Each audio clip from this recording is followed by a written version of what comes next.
So if you thought Ted Cruz was crazy, let me introduce you to Ted Cruz's father. Ted Cruz's father is by far Rafael Cruz, is even crazier. According to him, the Bible tells you exactly who you should vote for. And he, mumbles through a couple of scriptures, one of those being an able man such as fears God, a man of truth, hating covetousness. And he goes on to talk about you should never elect the village idiot. Then he goes on and he says somebody who obeys God's laws and adheres to a moral code. For example, you defend the sanctity of life. But beyond the moral code means that the life of integrity, honesty, hard work, individual responsibility, the rule of law, and yes, free enterprise and limited government. The Bible has a lot to say about this. I have never seen the Bible talk about limited government. I think the Bible is really clear about when talking about government. It said, render to Caesar what is Caesar's, render to God's what is God's. And that is pretty much the only reference, a clear reference to distinguish between the Bible and religion. And he's very clear. What Caesar's doing is what Caesar's doing. And what you're doing in your church is what you're doing in your church.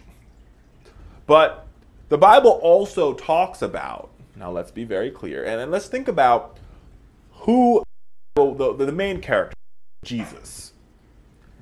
Jesus spent most of the Bible criticizing who? The Pharisees, the religious sect, the most religious of them all. And he criticized them because they are walking hypocrisies, just like Rafael Cruz, who walks around and professes that, yeah, you've got to have a moral code and a moral integrity, and you've got to follow the Bible, but yet my son can shut down the government for 17 days and make people go without work and without food and not enough money to feed their family. And that America is what we call equity, but, doesn't talk about that at all, right? And he says also, he talks about, Jesus says, you shall know them by their fruits. Yeah, that is true. You should know them by their fruits. And we all know that the Republican Party is a walking contradiction by its fruits. And he goes on and on to talk about all these different reasons as to why the Bible should tell you who to vote for.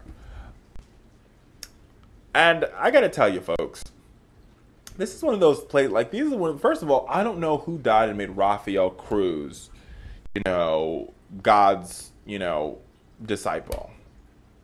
He's the 13th disciple, clearly. He's walking around, prophetizing to you. And the Bible also talks about false prophets. I just thought I'd bring that up. You could take that for what you will. Either way, the Bible tells you to love your neighbor as yourself, no matter who your neighbor is.